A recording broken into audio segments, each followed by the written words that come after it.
שמע שיר חדש Okay, welcome everyone. This is Parshas Re'eh week, Shabbos Mevorchim Elul. We're welcoming the new month of Elul, which indicates our gateway to Rosh Hashanah Yom Kippur. And I'd like to dedicate today's shir to the memory of a great giant of Torah and history of the 20th and 21st centuries, Rabbi Berel Wein, Zecher Tzadik Livracha, whose Levi was yesterday. Those who haven't been touched with Rabbi Berel Wein in their lives are, I would say, a minority than a majority. His connection to the communities from Miami to the Orthodox Union to Muncie, and then to Beit Knesset HaNasi in Yerushalayim in his later years, or Sameach, his famous books, his recordings and teaching of Jewish history made him a hybrid scholar and tremendously visionary leader. For his root home was in that space between the yeshiva world and the modern Orthodox world, a place of unification where he seemed to dance effortlessly between both camps and was loved by all. In fact, at his Levaya, which was broadcast live yesterday from Yerushalayim, he included the words of senior Rosh Yeshiva, as well as Rosh Yeshiva such as his own son-in-law, who clearly major figures in the Haredi community, but also in the modern Orthodox community. He was a giant, and he was able to bridge gaps that I don't think too many individuals. I cannot think of a better example than Rabbi Berel Wein, who combined Torah, legitimate Torah scholarship, Rosh Yeshiva level knowledge, brilliant oratory, humor, also the ability to offer guidance and advice, and as well as that, to serve as a beacon of interest in two unique areas. One, Aliyah, coming out of America, being a prominent leader in America rabbinate for decades. The focus of Aliyah was unusually present for him. In the Levaya, there was one of his grandsons who spoke about the fact that his grandfather would bring him to Eretz Yisrael when he was a youngster, 7th grade, 8th grade, to instill in them this great love of Eretz Yisrael. But he was far more than that, because his scope and understanding and interest in world history and Jewish history made him a great storyteller. He told stories. And one has to appreciate the fact that a nation without a story is not a nation. Some of the stories are horrible stories, but the Jewish story, which goes back to Brias HaOlam, is the essence of our being, with key points: Briat HaOlam, Matan Torah, Yetziat Mitzrayim, Matan Torah, Kibush Eretz, the conquest of the land of Israel, the destructions, the exiles, and culminating in the return, is a story that our rabbis Chazal have embedded in every movement of our lives. Returning to Yerushalayim, returning to Eretz Yisrael, rebuilding Eretz Yisrael, the restoration of the Davidian dynasty and the Beit HaMikdash is every single day, several times a day, in our tefillos, in our benching after meals, grace after meals, right? In the 4 major fasts that were created by our Nevi'im to commemorate the destruction of the first temple, all of the rabbinic literature about the destruction of the second temple, and particularly the Roman era, and all of the details that happened in the lives of Rabbi Akiva and his students. This is the story that is told on Seder night again and again and again.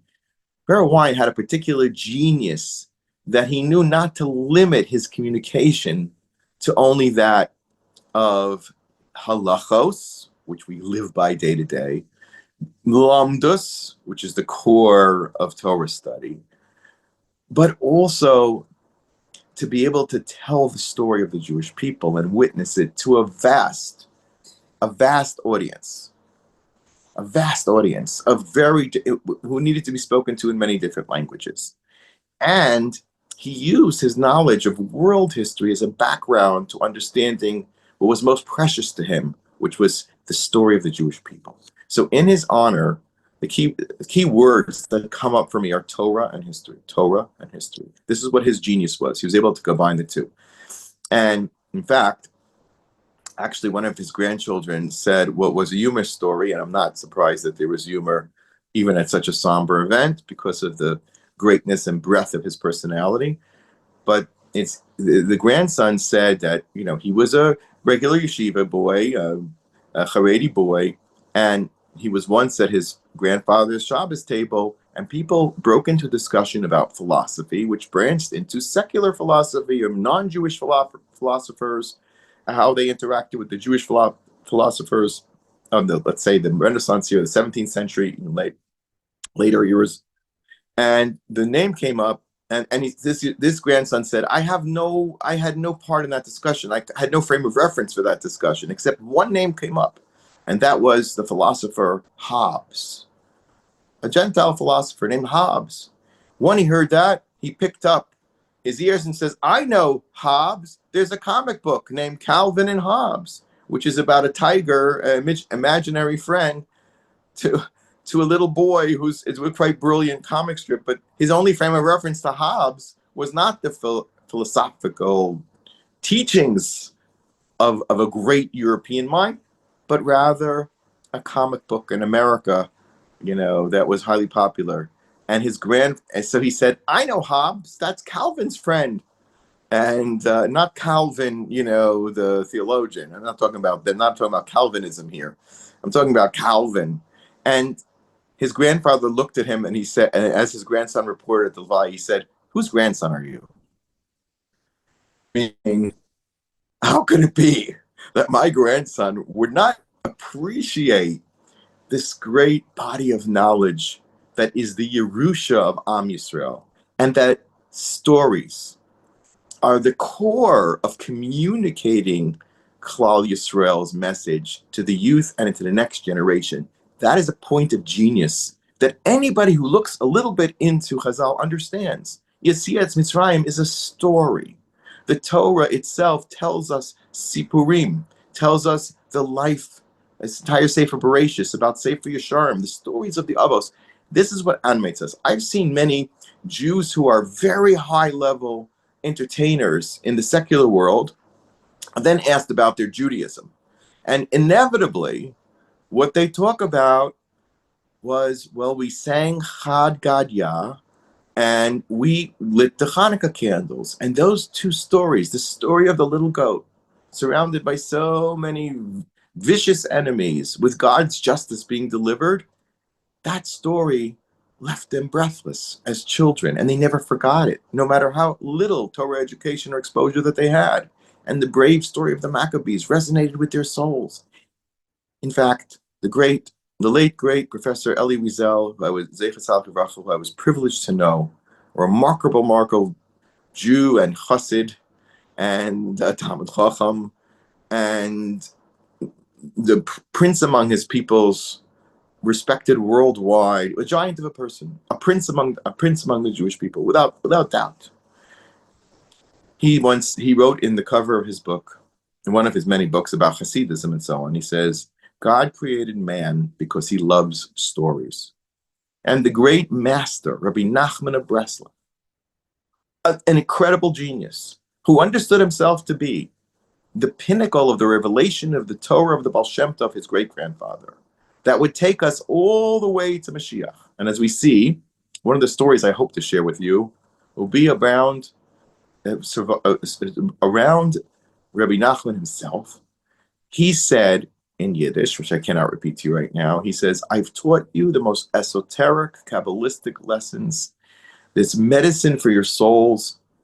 And for many of you, it's hard to take that medicine. It's hard for you to understand and comprehend my Torahs. So his student, Rabbi Nassan of Nemirov, grounded the teachings on the cycle of the year of Shulchan Aruch so people could relate to it, relatability. And that great work becomes a much more accessible, huge body of literature to fathom the Rebbe's esoteric teachings. But then he said, at the end of his life, he says, my lessons have not fully accomplished what I want to accomplish. So I'm therefore going to start to tell stories, to tell in Maisalach. And he wrote a book of Hasidic stories, which are considered a literary classic, not just by Jews, but by non-Jews. I heard Professor Elie Wiesel teach these stories to hundreds of people in Boston University, where he had a Malchus, a beautiful building dedicated by his Chavrusa, a well-known billionaire, I'm not going to mention his name, and it captivated souls. And Professor Wiesel said to me, he said, every time I taught those stories, it had a religious impact on everybody in the room. Jews became more interested in their Judaism. Non-Jews became more interested in their religion. Many people took on to become clergy because they read Rabbi Nachman's Lessons of Life, which is a massive topic, which we'll cover another time. But I want to honor Rabbi Berel Wein by telling a story that is both Torah and history. It's a story that I've shared, but I want to put it on record for the ages. I must tell it once while it's freshly researched in my mind. And that's the events in the summer of 1942, when the Jewish people, unknown to most, were on the brink of extermination by the Nazis. And the story of their survival is the reason why there is a state of Israel today, why there is a Jewish people today, why there is a Torah center of life in Eretz Yisrael today. It was a key event, a key moment where Hashem guided the hand of history in a way which was overt and clear. And I feel an obligation. I told this story a week ago, last Thursday night, to a group of soldiers in the Netzach Brigade who were mourning the loss of 4 young men who gave their lives, Hashem Yinkum Damam, as part of their battalion, including one young man named Moshe Shmuel Noel, who I knew personally, the family. And I owe it to them, and I owe it to Rabbi Berel Wein to tell the story. So bear with me, those of you who might have heard it from me, but you're going to hear it in a completely different way and with a completely different orientation. Okay, let's begin. There's somebody who wrote a book called 200 Days of Dread, Matayim Yemei Charada. Nobody really knows from our community what this means. A scholar wrote this, and it refers to a period of history of the Yishuv, the Jews in British Palestine, mandatory Palestine, from the spring of 1942 to November of 1942, when the German Africa Corps, under the command of the notorious General Erwin Rommel, known as the Desert Fox, considered the greatest desert warrior of all time in terms of tank and command, was heading eastward towards the Suez Canal and what was then Eretz Yisrael, mandatory Palestine. Okay, this was preceded by another terribly dangerous time. Again, people are not aware. On June 8th, 1941, the French had been in control of Syria and Lebanon since the Sykes-Picot Agreement divided the land of the Middle East between England and France, the victors over the Ottoman Empire in World War I. The French received Lebanon, and they received Syria and parts of what would be Iraq. And the British got Egypt and, of course, Eretz Yisrael. The border, well, we all know that the Germans conquered France early in the war, and that meant that a Nazi regime was in place in Syria. Does it sound familiar? The threat from Syria, we find that we're right there today. Terrible threats that have come our way in the past year and even now. We're thinking that there might be an invasion from that spot, a German invasion of the land of Israel, which would have spelled doom to the 500,000 Jewish residents, or almost 500,000 Jewish residents at that time. But thank God, Hashem's hand in history that on June 8th, 1941, the Allies liberated that area from the pro-Nazi Vichy French regime, right here in our backyard, right in Syria. So that was the first hand. No, nobody's aware of this. Nobody knows how we were this close to complete and utter extermination.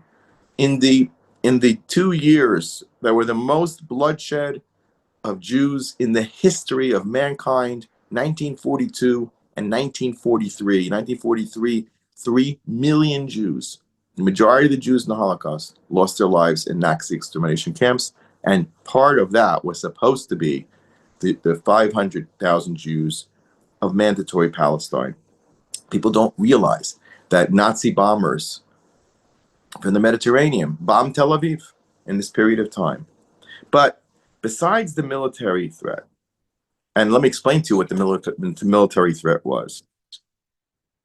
The historian Chaim Saddon documents that there was an SS commander. For those of you who know, SS was the vicious Nazi sub-army whose task was to exterminate the Jewish people. They were considered their own. They wore the death head.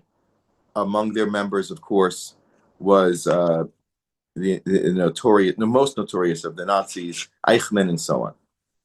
But in Tunisia, very close to Eretz Israel, there was a Nazi, Yamach Shemo V'Zichro, named Walter Rauff. He was an expert at conducting mass extermination. He was the head of what was known as the Egyptian Einsatzgruppen. The Einsatzgruppen were murder squads. They had only 24 members sitting in Greece, waiting for the great General Rommel just to cross the Suez Canal, conquer Cairo, and then move on to Tel Aviv. And they were waiting. He even went to see Erwin Rommel in 1942, offering his allegiance and his command, and to allow the Einsatz Group Egypt to carry out the killing of the Jewish population in Palestine and in Egypt. There were many, many Jews still in Cairo. The unit was standing by in Athens. You know how close Athens is? You still have Torahs in Athens today. And if Athens, they won't let a Jew get off a boat. They won't let an Israeli get off a boat right now. The hatred is at a peak. But at that time, in a Nazi-conquered Greece, where they had deported 90% of the Greek Sephardic Jews, 90%, the highest percentage of any community in the Holocaust for extermination was not Poland, was Greece. In fact, people don't realize, but the royal house of Windsor, formerly known as Mountbatten, had their princess, the mother of Queen Elizabeth's husband, was in Greece, and she was known as a princess. She's the grandmother of Elizabeth's sons and current king of England. She actually protected a few Jews from the Nazis, but she was a very devout Christian. But Greece was overrun, including her own sons-in-law, with SS. And they were waiting for their vicious opportunity. So this was the beginning of what was known as the 200 days of dread. But let me show you. There's a beautiful sefer that was written about the spiritual resistance. But I want to tell you the events. In other words, there was clearly a military threat and a position of people waiting to carry out the extermination, together with the Grand Mufti, who was a Nazi sympathizer since the 30s. Everything was arranged. And the Nazis reached the peak of their power, okay? But in November of 1941, so let's set the stage. There was something known as the Battle of Tobruk. Tobruk was a central point in Libya on the Mediterranean from whence the British controlled the entire area. If you went to Egypt, which was to the east, they could bomb you from Tobruk. Tobruk was like the last stand of power for the Middle East. The Allies defended it successfully in 1941, but on June 21st, 1942, Tobruk falls. leading to the capture of 35,000 Allied troops, all from the British Empire for the most part. And that's where we are, June 21, 1942. And the Jewish people in Eretz Yisrael are on the verge of panic. A call went out to the great tzaddik of that generation. There were a couple of great tzaddikim. The most preeminent one, living in Tel Aviv, was the Husatena Rebbe, a Hasidus that does not have a kiyum today, but he was identified as one of the 36 hidden tzaddikim, of which the Vilna Gaon said they are the protectors of the Jewish people in each and every generation, that to see that the Jewish people will have a kiyum and will carry on. So here we are, June 21st, 1942, okay, is the day in which the Jewish people are turned to a frenzy. The Husatena Rebbe's approached and said, what can we do? People don't realize there was a massive response by the Jews all over Eretz Yisrael. They did nonstop learning and nonstop tillin in every shul in Yerushalayim and every community. The secular kibbutz of Ein Harod held a prayer day.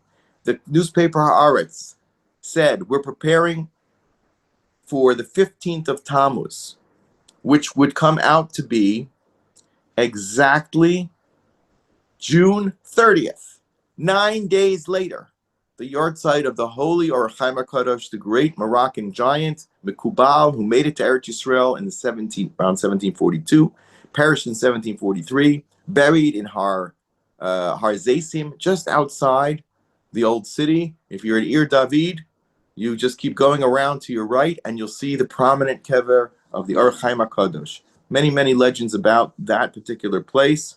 Arabs tried to plow it down in 67, and what happened was every time they sent a truck, it would capsize and kill the driver. This happened 2 or 3 times until the Arabs realized, hands off. This is a place of open miracles, and here's where an open miracle would take place. On June the 30th, 1942, a mere 9 days after the Nazis reached the peak of their power, not only in the Middle East, but across the world, the peak of their power, what happened? People thronged to the kever, including the Husatena Rebbe, including the Zvila Rebbe, I'm sure you've heard the name, who's buried outside Yerushalayim. And they all gathered there. And there was a rabbi who I later had the privilege of knowing, who I shared a residency of the same block on the Upper West Side where I was a Rav, and he was a venerable Rav, Rabbi Chatzkel Besser, Zecher Tzadik Lebracha, who was present at the time in Yerushalayim and was ready to be given a shidduch from a local Yerushalmi girl from the Ludmir family, who later was Rebbetzin Besser. And he was present there, and everybody gathered. In every Makom Kadosh, there was non-stop Tillim. There was Tainus Dibur. In yeshivas, they switched to learning Gemaras that were relevant to Tainus and fasting, okay? People went to every holy place, to Meron, to Tzvat. People don't realize it was a mass mobilization of Tehillim and Torah and fasting. Nobody knows. It's a story that is not known to us. But there was a spiritual army that was galvanized, knowing the severity of the moment, to such an extent that Rabbi Besser's father went to the Husatena Rebbe on that day and said, what's going to be with my son's shidduch? We may have to flee the country in a day. In fact, the British had preparations to retreat all the way up to Syria. They wanted to run away from Rommel, and that would have left the Jews, left the Nazis to feast upon the local population, who the Arabs had been into a frenzy by supporting the Nazis, that they would finally get their chance to wipe out the Jews that they were not able to do under the British mandate. Not that the British didn't help them a lot, but they couldn't do it legally, but now they thought this is their time. And the Haganah had prepared a Masada scenario. They were going to retreat to Haifa and fight until they died. They said, this is it. It's over. There'll be no Medinat Yisrael. there'll be no Jews in Eretz Yisrael. It'll become a wasteland like it was 100 years earlier, and even less than 100 years earlier. And for all intents and purposes, no Jew will be alive in the land of Israel. This is how serious it was. But then came the hand of Hashem and the power of our tzaddikim. After that prayer, on the 30th of June, 1942, the Husatiner Rebbe said to the Zvila Rebbe, I saw Hashem's name emanating out, shining from the kever of the Archem HaKadosh, Yud Kei Vav Kei, flaming letters. He says, Lo savor cherev ba'artzachem. There shall be no sword that will come to this land. And when asked about the shidduch, Rabbi Besser's father asked us to the Rebbe, and he said, Ken redin the shidduch. Now you can tell your son to go get married, because Rama will not come here. And Rabbi Besser, Zecher Tzadik Levracha, who later in New York was the rabbi of 84th Street, there's a book of them, and I was also a rabbi on West 84th Street, just a block away, and I was been biased by him. He was the head of he brought Daf Yomi to America. He was the head of the Daf Yomi Commission. One of the first Daf Yomi Shiurim in America was in his Beis Medrash in Manhattan, and of course it became what has become almost a mandatory limud for all of Klal Yisrael. That's how I look at it. And he said that people were darshaning on that week, Parshas Balak, because it fell out in the week, Parshas Balak. And Bilam HaRasha saw into the future and recited the following pasuk about the future of the Jewish people at the end of days. He said, Darach Kachav Miyakov, a star will come shooting out of Yaakov. Vikam Shevet Mi Yisrael. Two names, Yaakov and Yisrael. And said the Archem HaKadosh on the spot there, if you look in its commentary to that pasuk and Bilam's Nevuah, that he says there are two Mashiachs, Mashiach ben David, Mashiach ben Yosef. One refers to Mashiach ben David, one refers to Mashiach ben Yosef. Except the Zohar says that Mashiach ben Yosef was destined to be slaughtered by the head of Esav, known as the founder of Rome, Romulus. The legend is, of course, and Chazal tell us this, that on the night that the Beis HaMikdash was opened by Shlomo HaMelech, 1,000 years before the Common Era, just about, Shlomo had the idea to make world peace. It's a great idea. The United States president is trying to do it. Easier said than done, I will tell you that much. He married the princess of Egypt, and by taking Paro in as his mechutin, right, and Paro's daughter as his own wife, and built her a magnificent apartment, a dwelling. It was like on Manhattan. It has to do with Manhattan, like the brownstones of Manhattan, beautiful, high-rise, multi-million-dollar buildings. He built her something called, in the area called as the Milu. He took a tremendous amount of money and funds and built her a palace within the walls of Jerusalem, on the wall, literally, on the wall of Jerusalem, hoping that this would be the end of time and that he would build the Beis HaMikdash that would last forever.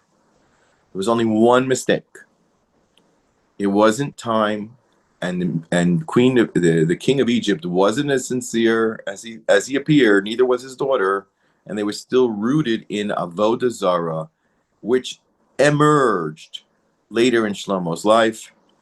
And on the night of his wedding, right, was the dedication day of the Beis HaMikdash, which was Rosh Hashanah, and coming up in 40 days, exactly 40 days. And he saw, and that morning he overslept and came to the gates of the Beis HaMikdash in the morning and not pre-dawn as he was supposed to. And he had a great nevuah known as Shir HaShirim. If you know that Shir HaShirim talks about Klal Yisrael, the nations of the world, and Hashem in the form, again, a story, a love story, which, by the way, speaks about the tzaddikim that surrounded the bed of Shlomo, which is what the nations of the world are supposed to do.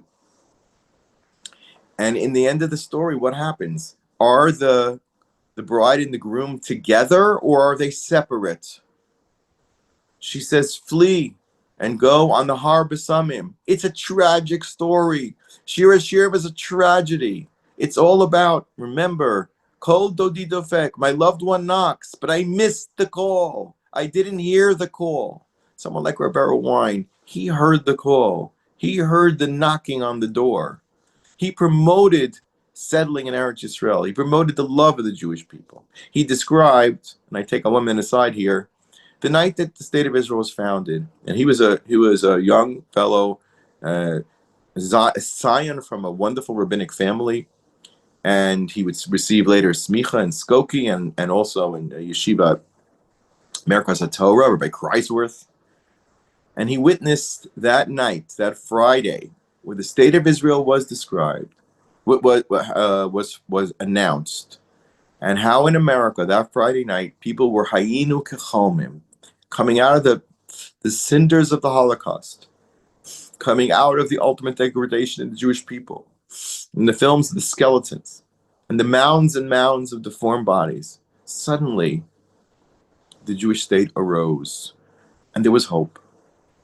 And he said people who had no connection to Torah life wandered into shul as if stunned, as if dreamers. I heard this story from himself. My own Edus.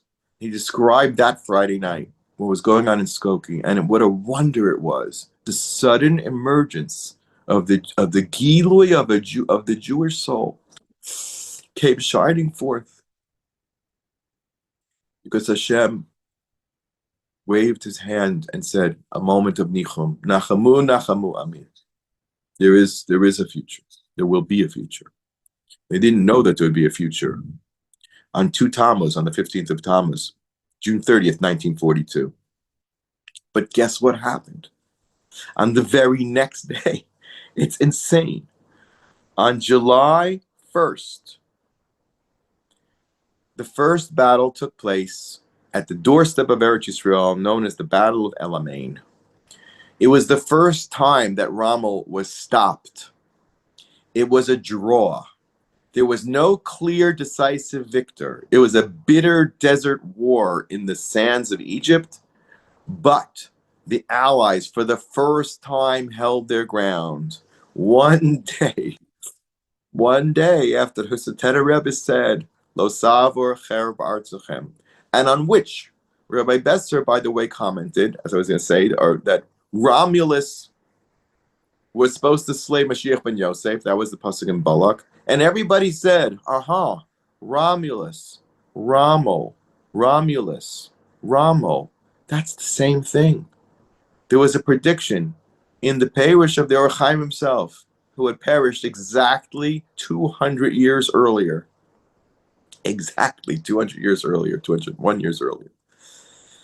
That Romulus would not come.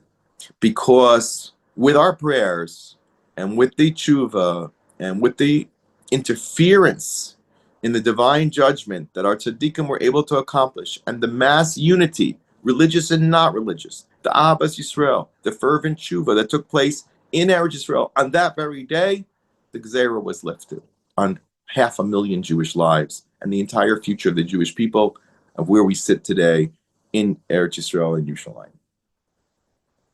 And Rabbi Besser said it. He said, yes, I see the Or Chaim told us that Romulus, Rommel will not come. Okay. And on that day that Shlomo HaMelech opened the Beis HaMikdash and saw Shir HaShirim, the lovers fleeting away, say Chazal, a stick was put into the mud, which grew Shirton, which became landfill, which later became the city of Rome, with 2 huts built by Romulus, Remus and Romulus, the mythical founders of the legacy of Esav, which is still our Gullus today, Rome, Christianity, and the dominating world, which presents itself as a direct threat to the life and well-being of the Jewish people ad hayom hazeh. Now, on July 1st, that battle was a draw. And then something happened. Rommel was sick. He asked for a 2-week furlough. There are many stories. Some say that he went for his granddaughter's birthday. He was not fazed by his temporary setback. And Hitler, for some unamusing Yimach Zikro, granted him the leave. And in the meantime, there was a change of the guard. The new general that was selected was Montgomery, who would later lead the charge in the Second Battle of Alamein, which took place between August and October. And on October 23rd of 1942, July, August, September, October, 200 days, not even. Afterwards, Rommel was routed in that very same space, and he had to retreat the entire length of Africa.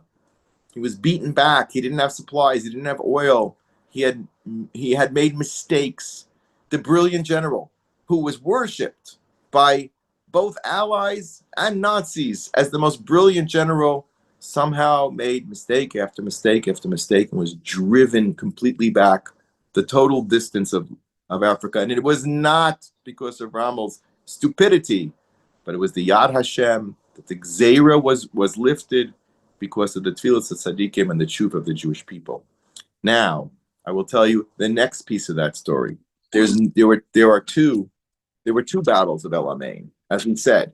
The first one on July 1st, 1942, a day after the Yortzeit of the Chaim HaKadosh.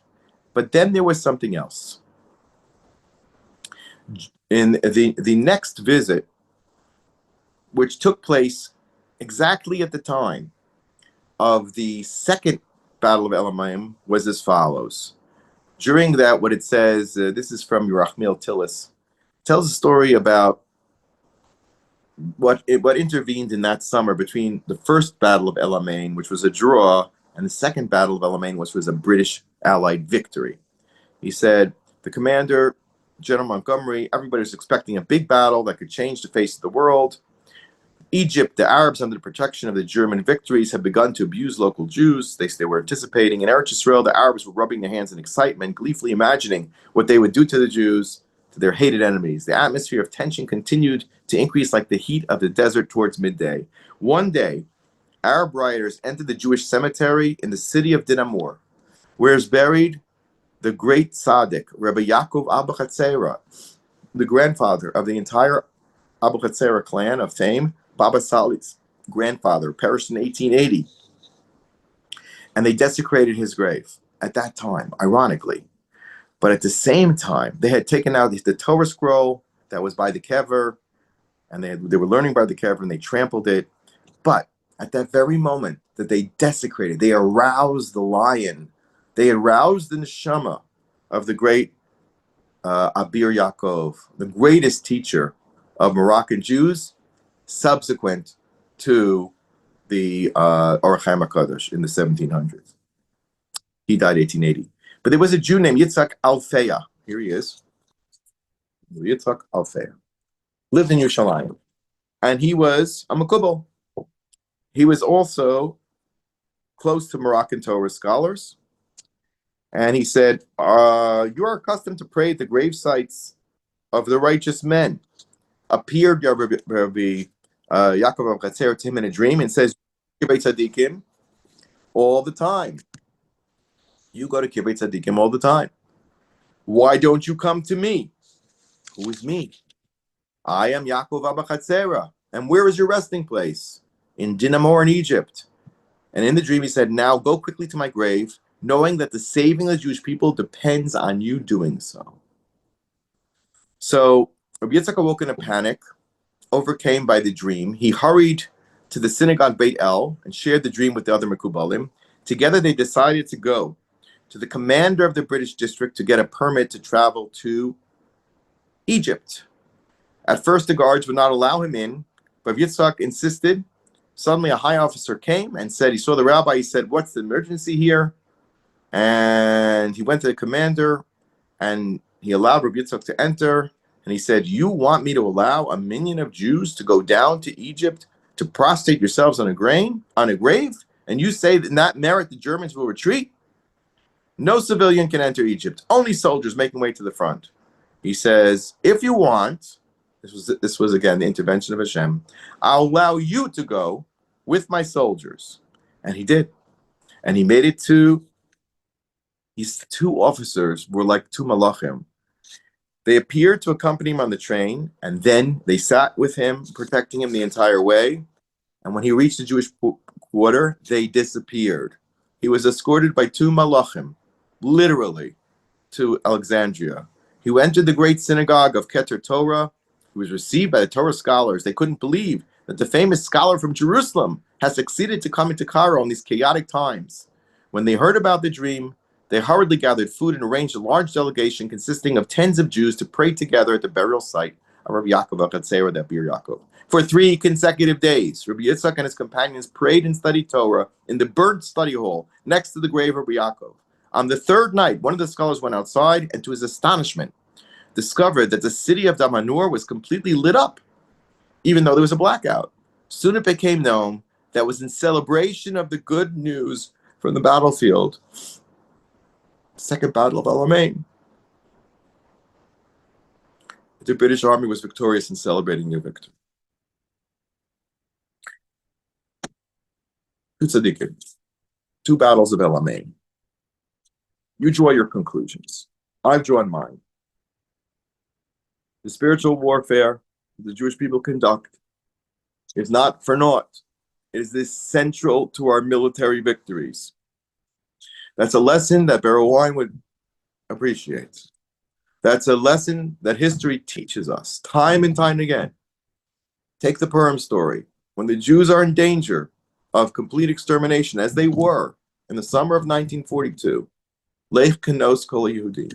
We are in a grave danger because right now there are forces that seek to completely divide the Jewish people, to completely obliterate our connection, the connection of the state of Israel to the Torah of Israel, to the history and destiny of the Jewish people that the state of Israel represents, and the Torah itself.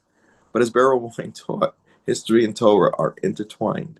It's only one story. And without the stories of history, we are nothing. We are absolutely nothing.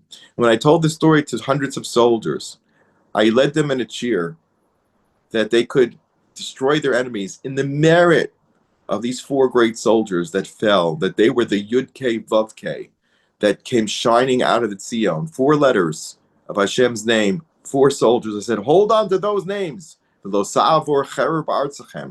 there will be no Rommel of today, the Nazis of today, that will plunder our land anymore. We know the teaching of Vilna Gaon that in Koheles there are 28 time periods. Ace, the last 2, everyone is a pair, right? It was even made into a famous rock song. And it says, for everything there is a time. There's a time. Turn, turn, turn. Ace Milchama, Ace Shalom are the last 2 of the couplets, 14 couplets, which represent 28 epochs or eras. Vilna Gaon said famously, take the 6,000 years that the Gemara Avodah Zarah and the Gemara Sanhedrin predict is the time structure of our world history. It'll be like Shabbos, 6 days in Shabbos. In the year 6,000 will be Shabbos. We're very, very close. We're exactly 214 years away. And the last epoch before Shabbos enters and our world transforms into a world far greater, just like when our lives change, you know your life during the week and you know your life during Shabbos. It's a different life. It's a different Metzias. It's a different level of Kedusha. That's where we're all headed. We're in that, we just entered the 214-year zone right now. Eis Milchama, Eis Shalom. So the battles that we fight right now have largely been won, but we must pray and hope and act that we can somehow unify the Jewish people once again here in Eretz Yisrael, something we didn't have at the time of the Churban Bayis Sheni. That there's 300,000 people that would be in the streets, or they claim, arguing for the fall of this government and capitulation to our enemies. Halavai should be unified with another 3 or 4 million Jews davening for our redemption from our most bitter enemies, and the full implementation of the vision of Yishuv Eretz Yisrael. So I share this with you as a story that must be told. specifically, that you perhaps will never hear it anywhere, but the 2 battles of Alamein, which created the Torah history of Eretz Yisrael's survival. One was the victory of the people who davened with the Orchem HaKadosh in Yerushalayim and Har Zeisim, and the second one was the Jews of diaspora. Finally, we may run out of time, I may run out of energy, not energy, but video time.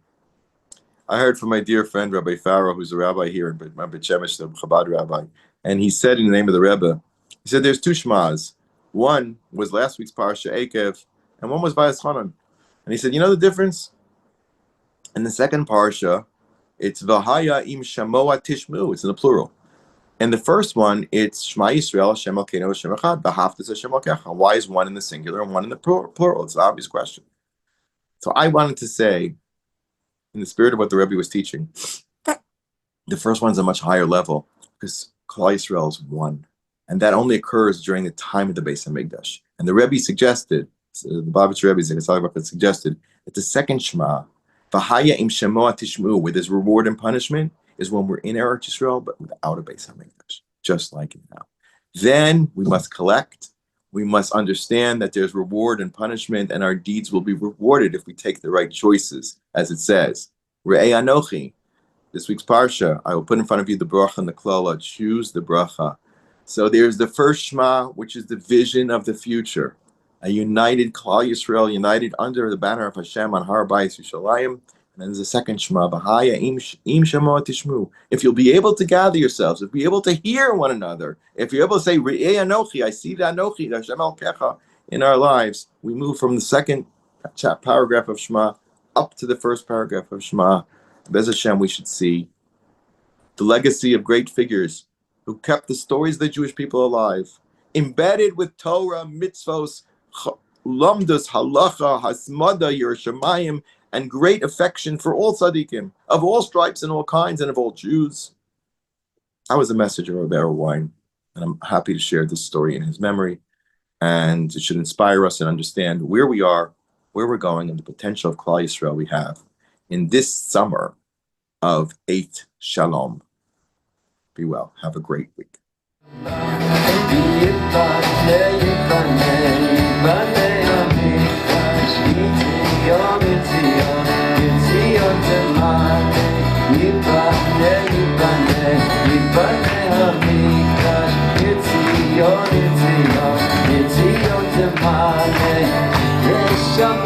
Shir Shir Chadash.